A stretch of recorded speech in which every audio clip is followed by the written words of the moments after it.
What's going on, guys, and welcome back to the Edison Club. I'm your host, Mike, and this past weekend was the I Am Nerd Trishula Cup. So, meaning for this event and this event only, you could play any Edison format deck of your choosing with the inclusion of one copy of Trishula Dragon of the Ice Barrier. I had a pretty good run. I ended up getting 5th place out of, I believe, around 40 contestants that they had. And I definitely could have gone much further had I known about some misplays that I made along the way. It definitely would have changed some things. So you can't win them all, but you can always learn from everything, every tournament that you play in. So we're going to go over the deck that I piloted for that event, as well as watch my replays from all of my games I played this weekend. Before we get started with that, as always, please make sure that you like, share, comment, and subscribe. It really just motivates me to keep going, getting better at the game, as well as content creation. Also, while you're here, head on down to this video's description and follow the links I have posted there to the other Edison format content creators. Odds are, if you like what I make, you'll like what they make as well. Also, be on the lookout at the end of this week, as my teammate Cole Ayers is going to be releasing his first video testing the brain research lab, I think is what it's called. Basically, it's going to be a series of him going through and cooking up some really spicy psychic deck lists. So you definitely don't want to miss that one. Now that we've gotten all that out of the way, let's take a second and talk about the deck list. Now, you're going to notice immediately that this does actually look kind of familiar, and that's because this is basically the deck list that won the most recent Chicago monthly tournament piloted by player Alex. And I did make a few small changes to this deck list. Now you see I am playing the 3rd Herald of Orange Light. Alex chose to play Herald of Creation, I believe, which is a monster that basically it's a monster form of monster reincarnation. I really felt like with all of the Forks decks going around, as well as the Gigavice decks and just everything else, like if I play in a format with Trishula, I feel like I'm going to be trying to style and make Trishula. So if they take all 3 cards and make a Trishula and it gets slapped with Herald, that's pretty dang good for you. So I played the 3rd Herald, as well as I also just threw in Plague Spreader Zombie. I'm not really the biggest believer of Plague Spreader in Kristya, but considering how high impact Trishula is in this format, I kind of felt like it was worth having the potential brick in the deck if it means that I do get to make Trishula. So there's not a lot else to really say about this deck. The deck was actually very, very clean. I'm very happy with how this deck has been playing. You will see that there are no copies of Gold Sarcophagus in here whatsoever. And that's probably the thing that I was the most suspect about in the beginning. But truthfully, with the way this deck plays, you just don't really need that card. It's more beneficial for you to try to set up by milling first and then just get back your best hand off of Beckoning Light and just win the game. So now that we've gotten this out of the way, guys, let's head on over and watch some replays. All right, guys, so we're here at round 1 versus our opponent, Bizardvark. And you're going to notice that, at least in my opinion, I don't feel like there are that many crazy misplays that ended up happening throughout the first 3 rounds.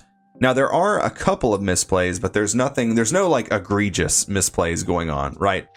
And I feel like for the most part, I actually played these pretty correctly. I did have one misclick throughout the day that my opponent definitely could have called me out on, but he didn't, thankfully. And you'll see that in game 2, I believe, of this match. So he forgot to draw. So we're already some nerves here. So I choose to summon Trooper Mill 3, and he gets hit with D-Prison. Now, immediately, I feel like you just have to read this as a Raikou or a Hamster, so I don't really want to set my Raikou into his. I don't really want to run my Lila into his. At least this way, even though it was a D-Prison, I got the Mills. Even if the Mills didn't actually end up mattering because it hit spells and traps, but hey. So he goes normal summon Breaker, flip over Dyna. So at this point, I'm like, oh boy. So this is some crazy stun deck. Great, just my luck, right? Luckily, we have the Raikou, which can answer the Dyna. Now, here, you have 2 options. You can choose to get rid of the Breaker, which is going to kill you a little bit quicker, right? The Breaker's higher attack. Or we can pop the Dyna and hope that we get lucky and mill a Wolf, which can crack over this Breaker. And you'll see that's what I do. I think that was the most logical. Because also, too, I'm not really in a position to start special summoning yet anyway. So the Dyna isn't really doing a lot right now. So I choose to try to get lucky and hit a Wolf. Unfortunately, we were not successful in trying to hit a Wolf. And he goes normal summon Dyna, again, main phase 2. Now we have Lila. We need to try to crack over and get rid of some stuff, start working through the board. So we managed to eat through a Dinah as well as a Torrential. In the main phase 2, we're going to charge, try to hit Wolf again. But once again, we're denied. But finally, in this turn's end phase, we hit our first Wolf of the game, which I think was definitely quite the swing of momentum. Now here, he might should have summoned the Thunder King just to prevent like anything crazy from going on here. Because I can Celestia him and then drop JD. So, I mean, maybe not. Maybe you just continue to hold it because you do think maybe this does just die to Celestia and try to play a little more conservatively. I'm not exactly sure what the correct line is there. But nonetheless, here comes Celestia milling over 4 cards, going to destroy 2. And since this is stun, I'm going to try to put him on a clock, put up JD. It's much harder to deal with established JD if you're a stun player than it is to like stop the initial summon of a JD with like a Bottomless or a Solemn. So I do play a lot more aggressively with JDs against decks like this. So I just try to stick it very quickly. So we have Summon Fossil Dyna set 4. So it's Shrink, Starlight Road, Bottomless Trap Hole, and Mystical Space Typhoon. So I choose to go ahead and set one of these Beckoning Lights just to potentially get rid of MST.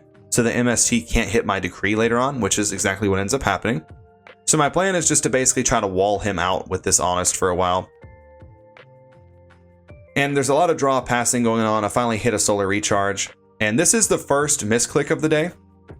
So I did not have ad blocker installed at this time. So an ad actually popped up and I thought that I banished one of the cards that I drew. He was very quick to call me out on it, thankfully. And we were able to put the Arcus back in the deck, shuffle, and then get rid of the JD. So very thankful there that he caught that. Because like, guys, like, first things first, I don't cheat. Second of all, why would I cheat when you can literally watch replays? Like, there's someone actively watching this game right now, you know? So very much just a misclick. So we're going to be taking some Fossil Dyna hits, trying to summon Jane, get Bottomless. Once again, like, I'm not really in a position to start special summoning. Plus, I have the Vortex to turn this off whenever I want to. Decided to go ahead and get back a Lila to try to break this Macrocosmos and start milling. I choose not to attack with Lumina. Historically, I've just learned that if there's any chance of something happening to Lumina when you need it, you should just not attack. So we have Shrink, he has Road, and this Lumina definitely would have hit a D Prison. So we just want to be able to use this Lumina to like farm and keep like reanimating stuff every turn, not just lose it to a D Prison for like a very minuscule amount of damage. So down comes Cyber Dragon and Dyna. I'm starting to kind of get a little sweaty here. Like, this is definitely a sweaty situation to be in because now he's actually pressuring me. So we're going to Beckoning Light, grab back Lumina, grab back Lila, and grab back Raikou. So Raikou can once again answer this guy and try to hit a Wolf. Also, if you noticed in the deck list, I only played one Raikou, and I will never play more, at least not until the format slows back down. This card is like major buns. Like, this is the best way to use Raikou, specifically against stuff like Fossil Dyna, Vanity's Fiend, Absolute Zero. But most decks have ways of being able to clear this card without ever actually letting you flip it and get the mills, so I really haven't missed having multiple Raikous. It's just nice to have the one that's easily recurable off of Beckoning Light and searchable off of Charge, to be able to just get rid of those cards I previously mentioned, as well as stuff like Catastor. So we have Cold Wave JD, which is going to come down and hit for 6. Hit for 6. Now, you'll notice he took a card back to his hand and discarded it. I kind of just let him have benefit of the doubt because he let me have benefit of the doubt on the Judgment Dragon thing earlier.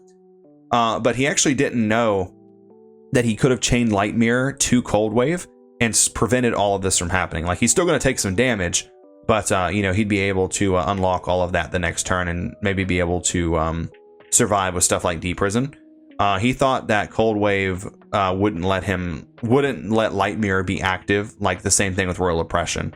So if you're watching this and you don't know, Cold Wave will prevent Royal Oppression from being able to activate even when it's already face up on the field, but it does not prevent stuff like Light Mirror and Skill Drain because those effects do not activate. So he's Cold Wave, he actually can't set anything. We hit a Wolf in the end phase, go in for a lot of damage. And the duel is over because he drew a trap card, and you'll see here that I go through and console him a little bit on that and point it out. So, you know, more food for thought for the next one. Okay, so now we've found ourselves in round 2 versus our friend Chaos, who is also in Fraser's Discord. This was an I Am Nerd exclusive tournament, if I haven't mentioned that previously. I have talked back and forth with Chaos several times, so it was fun to actually go ahead and get to play him. So we have one of my favorite openings in Edison format. So in addition to milling a wolf in the end phase, Lila plus Threatening Roar is so incredibly oppressive because that basically means this Lila is like a mini cold wave. It's going to be difficult for them to clear this Lila because they can't attack. And then it's going to be hard for them to also set back row. And then the wolf milling, chef's kiss, cherry on top. We have the MST come down, hit the Threatening Roar, which are able to chain. And right here, this is probably not something I would have done if this was a different tournament. I already knew that he was playing frogs because I had watched one of his games. So I assume that this is dupe frog. So I don't want to just throw Celestia away. So I just wolf here. I'm going to Lila directly for 17. That way, if he has Gores, we can easily answer the Gores the next turn. You're going to see that he does not have the Gores, thankfully. So we're going to mill 3 here. Now we have a Stratos come down. Stratos is going to crack over Lila for 100 damage. Activate Future Fusion for Gaia, sending Dandelion. And on the next turn, you're going to see that there's a misplay here. So I immediately, without hesitation, slam this Celestia. And I actually shouldn't have done that. Because what I do is you see, after I go to battle phase, I leave him with a body on the field. Now, what could I have done differently here? I could have gotten lucky and milled a wolf, and then I would have killed all of his monsters. Or I could have just summoned Lumina. And Lumina can bring back Lila. I can kill the Stratos, I can kill both tokens, and then Lila can break the Future Fusion. So I get the same result, but I have a much stronger field, and he doesn't have Tribute Fodder. Because you're going to see he's going to summon Caius and banish my Celestia. Now I am going to get pretty lucky in this game and end up still winning, but I definitely could have lost because that was very pivotal. Because you notice that prior to this turn, he did not have Treeborn Frog access, so there'd been absolutely no tributing going on the next turn, unless he had like Infernal Prodigy or a Soul Exchange or something. Chooses to bounce back the Swap Frog. If I was him here, I probably would have actually bounced back the Caius. One of the reasons you can lose to frogs with Lightsworn is when they get the Caius train rolling and they just invalidate Honest every single turn. And that's very, very strong there. So on this turn, I see a line to go for game. So I'm just going to Beckoning Light for 5, get back double JD, get back Herald, get back a Fairy. And I'm just going to say, you better have like double Fader or like Fader Gores or something like that. Because if you don't, game's over. So that's what I end up doing, double JD. And he doesn't have it. So I end up winning this one. And we go to game 2. And I'm feeling really good by this point in the tournament, if you couldn't already tell. And Hero Frogs is pretty easy for Lightsworn, because a lot of times you can just beat them before they even establish an absolute 0. So here comes Lila. He's going to Regeki break the Lila, which I can't say that I blame him. It invalidates the end phase mills. I set down an Iron Wall as well as a Call the Haunted. So my plan is to use Herald on something and then be able to call the Haunted back Herald. But I just know that this is Regeki break. So I haven't done it yet. So I'm just going to send another back row and then make him have to just randomly hit one. Unfortunately, you'll see that he does hit the Call of the Haunted, and none of this turn would have happened if he had hit one of these. I would have just chain call to the Treeborn Frog, and that would have just been the end of this game, honestly. But he does establish a Vanity's Fiend. I start setting cards, need to get the Plague in the grave for later. Maybe I could have held it towards a potential discard outlet for Lightning Vortex. Maybe that was a misplay. But I set Recharge, activate Beckoning Light. I'm aware now that he is threatening game because I'm at 32. He has Vanity's Fiend up, and basically like Swap Frog, Junk Synchron, like most of his guys can just lethal me the next turn. So we have to start getting lucky here. We have another Beckoning Light, and I just kind of had to say, I hope you don't have it here. Maybe I should have set Honest just to prevent this much damage. Maybe that was actually a misplay. Maybe I should have set the Honest to prevent another direct hit from this. Because you're going to see, I'm going to get myself in a really weird situation here. So I'm going to end up going Beckoning for 3. If you can't tell, Lila's going to crack over Vanity's Fiend, pitching the Honest, and then it's going to put 4 Fairies in grave for Kristya, add back Honest, and phase out mill 3. So now I'm kind of like scared of deck out at this point. So I do draw a Vortex. I pop his back row, which was so good because if I just fired this Vortex, he would have mind-bodied me, and it definitely results in game 3 at that point. So I Vortex him, get rid of everything. Now we can start swinging over some stuff. Kristya is going to walk. And now some people had asked, why did I not attack with Honest? So if you look at grave, 2 dupe frogs are gone. Normally hero frogs only play 2, but they could play 3. I have seen players play 3. And 1 Substitoad is gone, so he has potentially 1 more dupe frog as well as 2 more Substitoads. If Honest connects with a set monster, a set dupe or a set toad, I lose immediately because I'm only at 800. And maybe I should have just said, hey, you don't have it, I'm just going to start attacking anyway. In hindsight, it actually was correct to attack with the Honest basically every single time. They can just get the direct hits with Kristya. But I chose to just play it safe.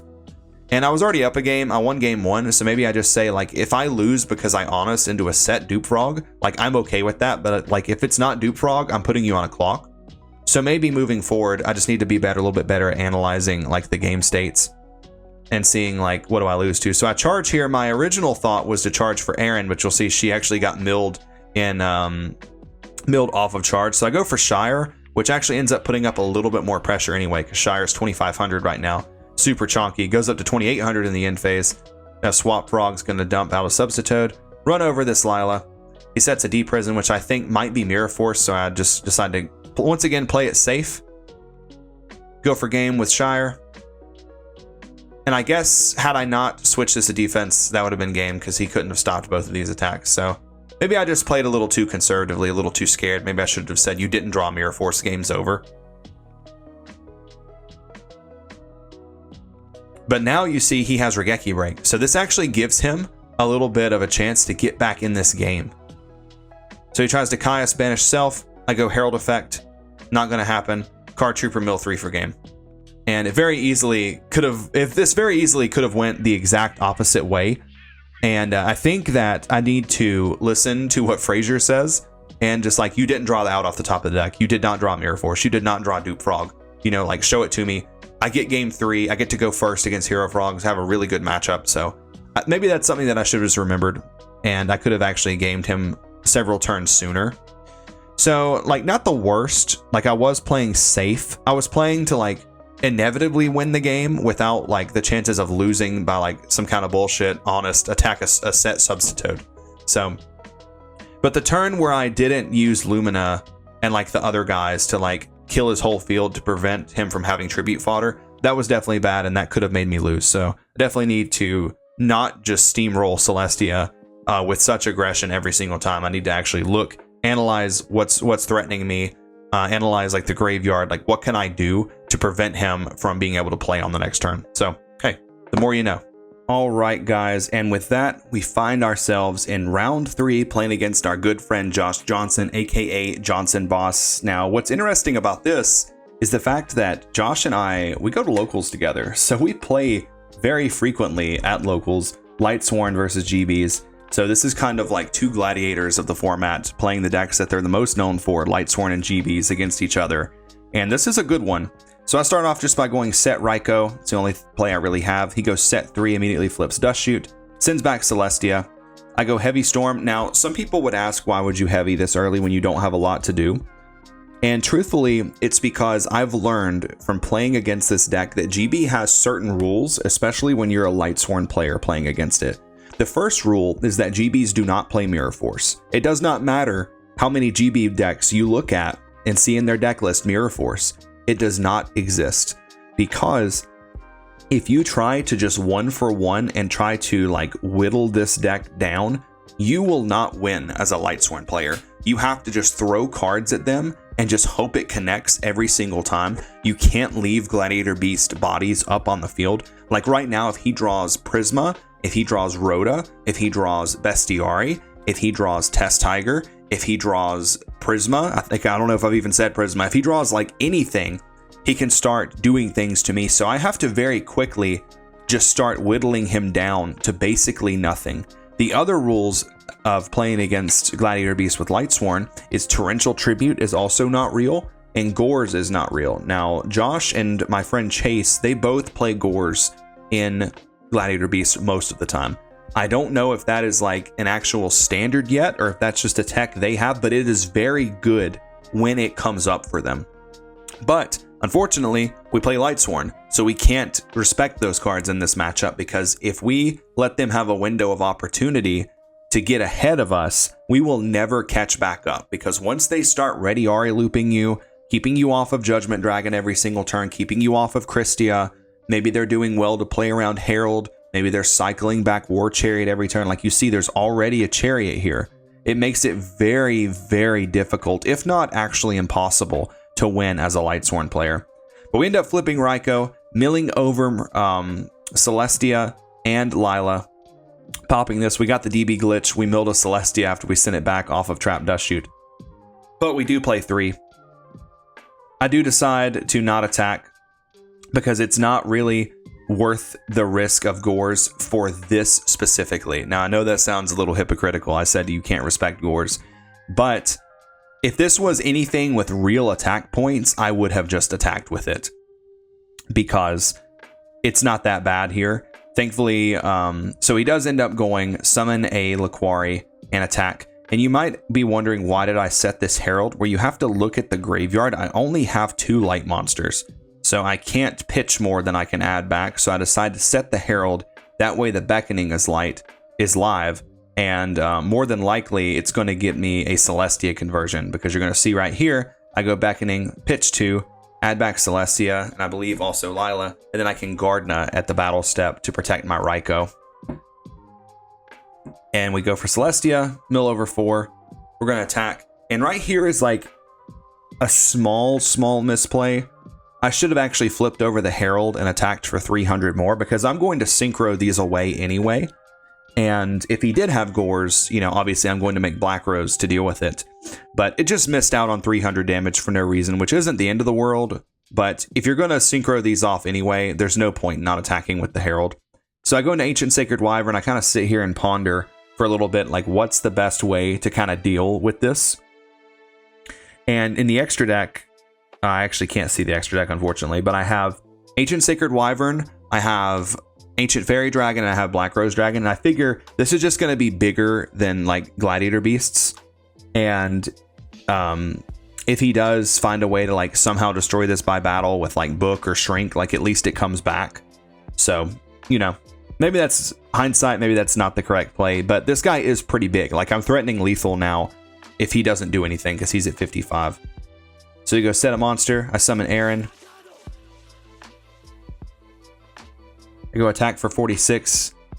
Now this guy goes up to really, really big. I mill a wolf in the end phase. He Wabakoos me.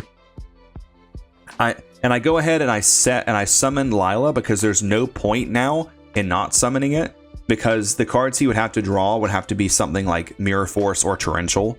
So I just go ahead and bring this out. The mills don't matter. It's game the next turn unless he breaks through all of this somehow with a set Threatening Roar. And he goes set 2, and he did draw Mirror Force. And you'll see that Lila snipes the Mirror Force. So we got lucky on the 50-50. And sometimes, hey man, Yu-Gi-Oh! You have to get lucky to win sometimes. You'll see our hand going second is extremely weak into how he started. So he goes normal summon Laquari, set Smashing Ground, set Trap Stun, and set Starlight Road. This game's basically going to be impossible for us to win. So we set Raikou, and we're just going to start getting Prisma'd completely out of the game. I always say that Josh and I, we just never have real games. Our games are complete sack fests. It's just one of us absolutely just sacking the fuck out of the other one. That's the only way that I can describe Gladiator Beast versus Lightsworn. Because you're going to see yet again, here comes Gazara's again, 2400, tag back out into 2 GBs, and I just never had a chance. So now he makes Herc, 3 cards in hand. Like, there is nothing that I can draw to win. I summon Lila, pop a back row purely just to gain information. There's no point. Like, I'm not going to be able to win, but it's just to gain information, just to see if there's something special in his deck. So now we have game 3. I go set Raikou. I go ahead and set my body. This plays around like Prisma Test Tiger. This plays around Knock as well. And this Raikou really has to do the walk. Now, it really has to walk the walk. Now, you notice from the deck profile at the start of this video, I only play one Raikou. Look how many times I've opened this one Raikou. And this is one of the matchups where Raikou is better sometimes. So, Radiari gets normal summon, runs in. I do not hit Wolf. He sets 3 and passes. I go normal Lila. He goes Trap Hole. I chain my body. And he chains Bottomless. So now I'm kind of sweating a little bit here. If he had been drawing real Gladiator Beast cards at this point, I definitely think that he wins. But you're going to see he actually ends up just swinging at me with Prisma for several turns. So I go summon Jane, attack. He goes Book, Prisma again, attacks over Jane. Here we go, Lila, pop a back row, switch to defense, set that. And I'm hoping that here, that maybe if he does draw a GB, I can kind of force him into a Gazara's play toward my body as a shield and just nuke it. He decides just to attack. We do get lucky and hit the wolf, which is really nice though. It does get met with Smashing Ground. Now we have JD. I go ahead and drop it because I don't care if he has road because I have my body. And for the most part, this game should be over. I hit Wolf. Smashing ground the JD. Attack for 21. Here I actually should have summoned either the Aaron or the Shire and just started attacking. Because like I said, Mirror Force and Torrential are not real cards against this deck. But to be fair, if they don't get rid of this Wolf, it's going to be very difficult for them to deal with because they can't really swing over it. So I just start attacking with this Wolf. Wolf does the walk. Wolf's going to go all the way. He goes MST back row. I chain Beckoning Light. And there's basically nothing that he can do at this point because I'm pretty sure that I get back double Judgment Dragon and he would have to have so many stops to stop all of this. Or I get back JD Lila and the game is over because there's nothing that he can do. So he has Book. So he can go like Special Summon Cyber Dragon, Book Wolf, kill Wolf, but on the next turn, it's just JD nuke the field and the game is over. And also, I still have Gardna as well if I don't want to let that go through. I can't see what my next card was. I wish I had checked it, but yeah. So now we can go to round 4 against Fonte. And I don't know who Fonte is. I know that that name is very familiar. I know that that's someone that has been mentioned a lot on Fraser's channel or in his Discord, one or the other, but I know that name is very familiar. So at this point, everyone knows that everyone's playing. He does not dust shoot immediately, which is good when you know you're playing against Lightsworn. Now, if this was blind, I don't feel like he would have done this, but you could see from round 3 against Johnson Boss that he was actually watching me play. So he knows what I'm playing at this point. I go recharge, draw 2 Mildew, and at res, he does flip over the trap dust shoot. Luckily, we have the charge, and he kind of has to get rid of a JD, unfortunately, because our hand is so fast that we could have actually put up both JDs on turn 1, which would be fucking insane, by the way. So we mill over 3. The JD gets milled, DB glitch yet again. Get the Lila. Here comes Trooper, gonna mill 3. I decide just to do that because he gets the mills, and I don't really care if he has Kalut. Shura's gonna kill here. And see, this is why Card Trooper's not great in this matchup. It's actually really bad because even though Card Trooper kills Bora, now Shura kills Card Trooper. And this is why most of the time you end up siding this card out. So I get hit with Gale. He sets Icarus. I go summon Lila. Effect. Try to pop your back row. He goes Icarus, target mine. And this was actually a misplay here. It's a very small misplay that probably doesn't matter. But the more names, the better. I definitely should have fired this recharge before doing the Lila on the back row. So I would have just fired it, pitched the Lumina, draw 2 Mildew. And maybe I hit... like a Kristya, maybe I get lucky, mill more fairies because I'm only one fairy away. So that was actually a misplay. It's small, but I still count that as a misplay. I definitely should have done that. There's no reason to pitch Solar Recharge off of Beckoning Light when it's live. You know what I'm saying? But I think it really ends up not mattering here because he's at 7,800. I just summon both JDs, start attacking because I have Herald for any kind of like Dark Arm shenanigans that he has. Any kind of Blizzard shenanigans that he has. His hand has to be really crazy to come back from that. So here we go. We find ourselves in game 2 against Fonte. And our hand's really weird. I think, yes, we also opened double JD last time. So now we have double JD, but he is accompanied by double copies of Wolf, which we never like to see. We really hope to draw Solar Recharge to get out of this. You never want to be facing down Black Whirlwind. Like there's truthfully no deck in all of Edison format that has a good Blackwing matchup when they see this card. Anytime you hear someone say like, oh, it has a good Blackwing matchup if they don't see Whirlwind. So if they do see Whirlwind, every matchup against Blackwings is immediately in their favor, in my opinion, because this is always the card that people choose to ignore when they try to like justify having a good Blackwing matchup. So our hand is not very good here. So we're going to basically have to get lucky. So I go ahead and I just play into the Icarus attack because if you have it, the game is over no matter what I do. Like he could even theoretically, like if he had set this Icarus, he could do like, if I just set Raikou, he could do like Icarus, Legacy, chain his Legacy, stuff like that. So at this point, I just have to get lucky to try to win this game. So he tribute summons Sirocco, special summons Gale, makes Stardust, goes to attack. I choose just to mill because why would I not? And I draw... And I'm just going to tank some of this damage to try to just hold off on using Threatening Roar. Because I'm still at 8,000. He's not threatening me yet. There's no point in just burning this to not take damage. So I go summon Lila, set the other Threatening Roar. Now I set the other Threatening Roar here in case he had Solemn. And I think that kind of makes sense because at this point, I need to be doing everything I can do to have a chance at getting lucky to win this game. So he is going to Icarus and hit both back rows. I'm just going to scoop because I don't want him to see that I'm on Threatening Roar, even though he may have already saw that in game 1, but no sense in making it very obvious. So here I go normal summon Arcus, Foolish Burial, Wolf, summon Wolf, and if you're curious as to why I did it that way, it's because they can't crow Wolf because of Arcus. So we're going to Solar Recharge, pitch a Wolf, draw 2 and mill 2, set Roar, mill 2 at the end phase. So I feel pretty good here. You know, I mean, we have like JD in there, we have Orb in there, we have Threatening Roar, we have Beckoning Light. So he goes all in. He goes Shura, Bora, Gale. He's going to make Armor Master. And he tries to kill me here. I go Threatening Roar. I go attack over there.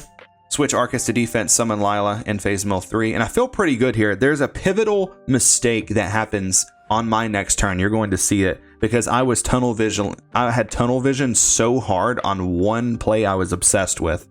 So here, my only line to be able to like come back out of this game is JD. So I have 1, 2, 3 names. So if this Goyo connects and he does decide to take Arcus, which why would he not, to keep me off of 4 names, there's no way that I'm going to be able to alleviate any of that pressure. So I go Beckoning Light, rid of the Gardna to basically save myself, you know, from dying and him taking it. So go add back both copies of JD, banish Gardna here. Now this is where it's very pivotal. I tunnel vision so hard on him having like 2 copies of Crow that I thought in this moment, if I run the Wolf in as well, he can't Crow me to keep me off of JD. And that's just not true because look at how many unique names I have. I would have 1 Lila, 1 Aaron, and 1 Arcus and 2 Wolves. So all he has to do is just hit the Arcus or hit the Lila or hit the Aaron. So there was no reason to run this in. I took a 400 damage for no reason. And I decided to run the Arcus in because I have to drop JD to get the names, to kind of start alleviating the pressure. I set Raikou, and I pass back to him. So if I hadn't of actually ran that Wolf in, I would have Raikou JD with Wolf, which would be a lot better. So he goes attack, drops Kalut, chooses not to summon. I go flip, and I'm like, at this point, I completely miss drawing off of Garoth, which is terrible. I don't know why I did that. And now I'm clicking, draw, and I'm lagging. So now I do end up doing this. And here, maybe I actually should have nuked this board to get rid of the Whirlwind and to get the little guys off of the field, because this Raikou is doing nothing but getting ran over by Shura at this point. So I definitely probably should have just nuked. Then I can set Decree and set my body. In phase at mill 4, we hit a Wolf. So had I nuked, I would have JD with Wolf, with Decree, with my body, and I feel like there's just no way that I can like lose at this point. So he goes Blizzard, does these guys, summons Silverwind, and I'm going to take so much damage here. The thing about it though is right here is what's important. This right here is what's important. You see, I immediately go to flip my body before even realizing the 400 damage from Wolf that I took from running it into that Armor Master earlier made it to where I couldn't my body to protect from this fissure.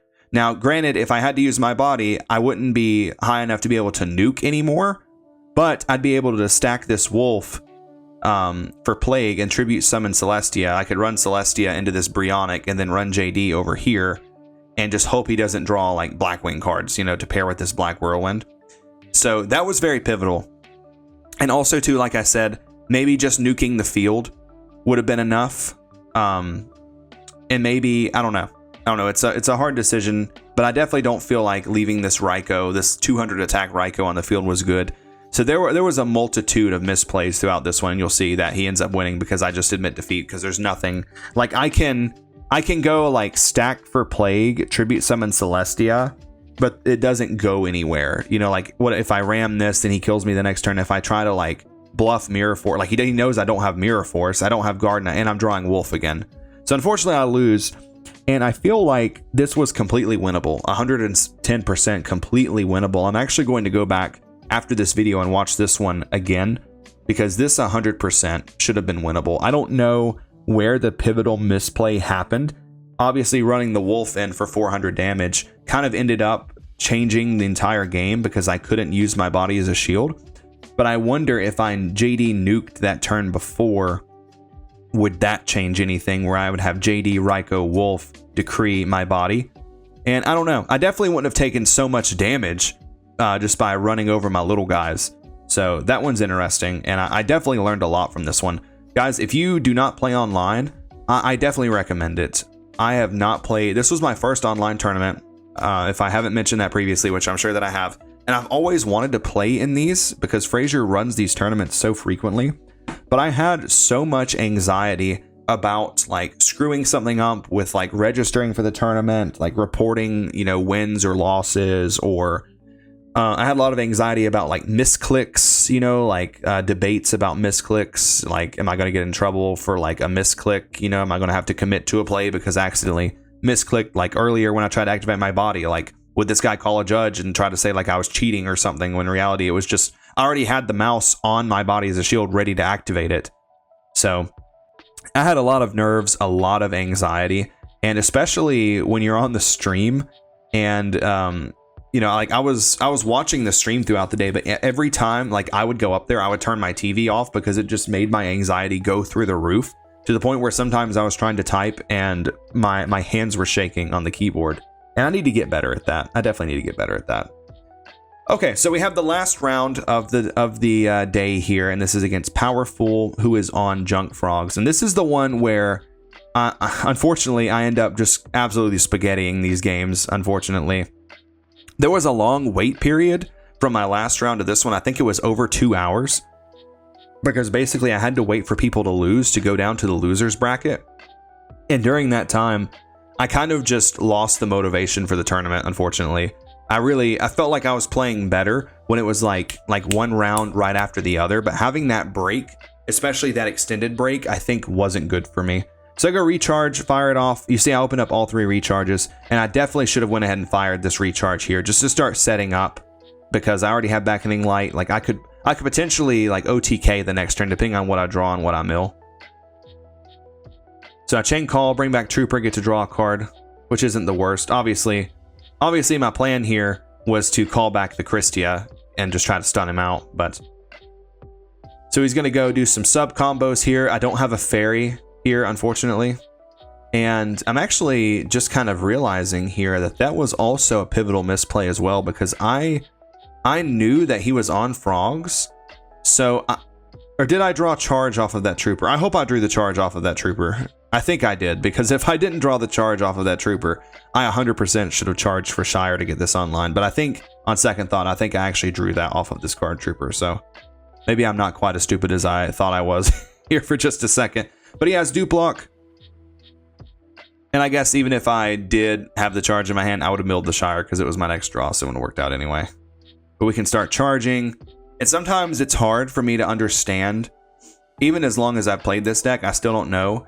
When you have like multiple recharges with charge, like which one do you want to do first? Or does it even matter and it's just chance anyway? So I go Arcus, set Beckoning Light, mill 2.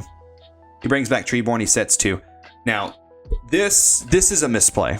This is a misplay. So let me just go ahead and tell you what I was thinking in this moment. So I'm thinking that I'm going to Heavy Storm both back rows, right? Which I do. He chains Trap Dust Shoot. And I have to chain Beckoning Light. I know there were some people in the live chat like saying, why did you chain Beckoning Light here? It's because if I don't, I lose it to Heavy Storm. So my initial thought here was I can get back both Kristyas to be able to play around the Dust Shoot, sending it back.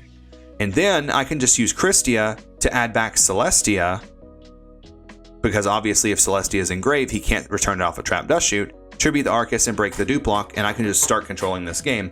Well, that doesn't work when you realize that your own Arcus locks you out of Kristya Recycle Celestia, which I didn't realize in the moment. Like I said, at this point, I'm not nearly as sharp in this tournament, which is not an excuse, but I end up adding back the wrong 4. So like these two are correct to add back, because he can't send back Kristya off of Trap Dust Shoot. There's no way he can make that work. I get back Honest and I get back Lumina. Now, let's see. I'm going to pull this up here. Let's see if you guys can determine what the correct line of play was here. And I'll give you some time here.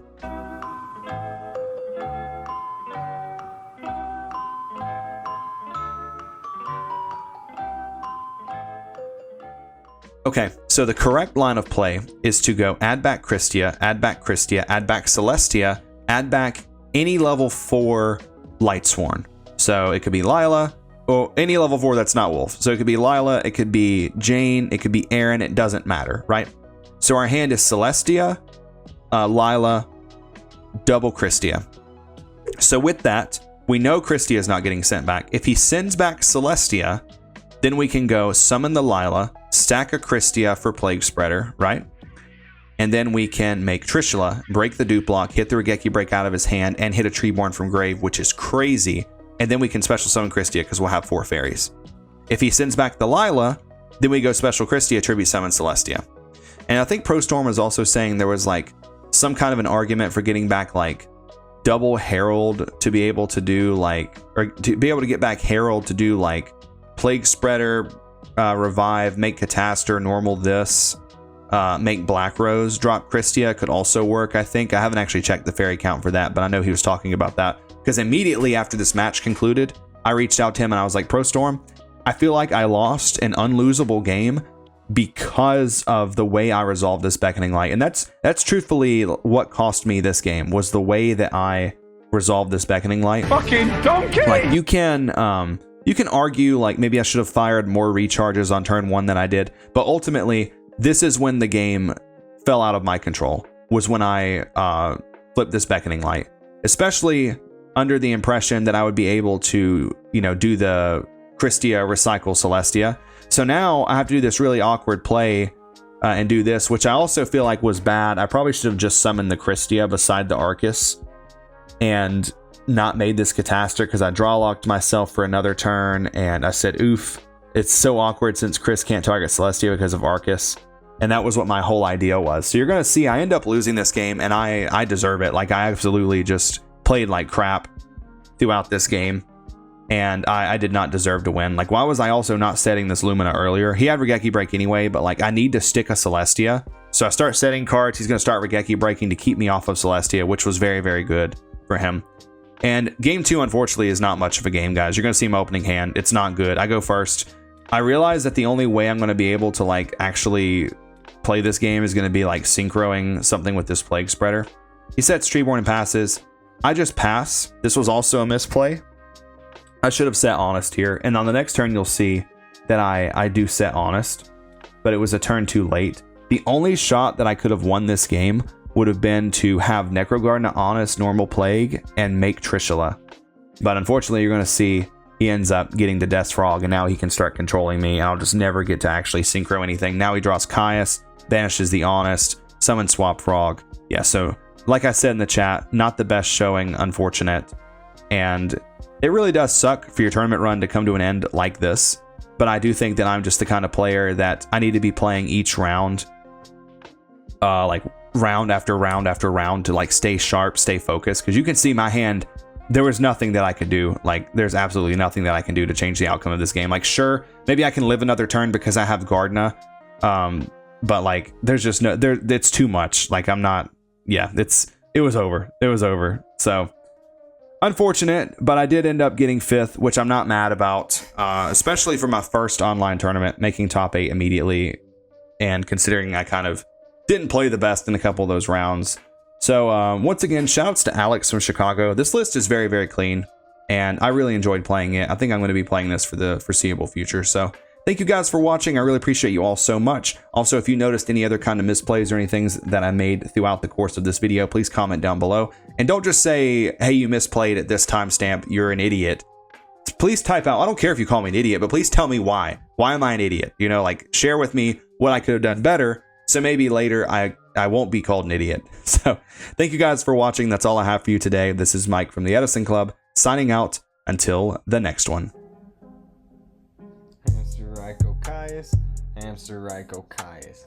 I go check the pairings, I'm like, don't know who this guy is. Hamster Ryko Caius, Hamster Ryko Caius.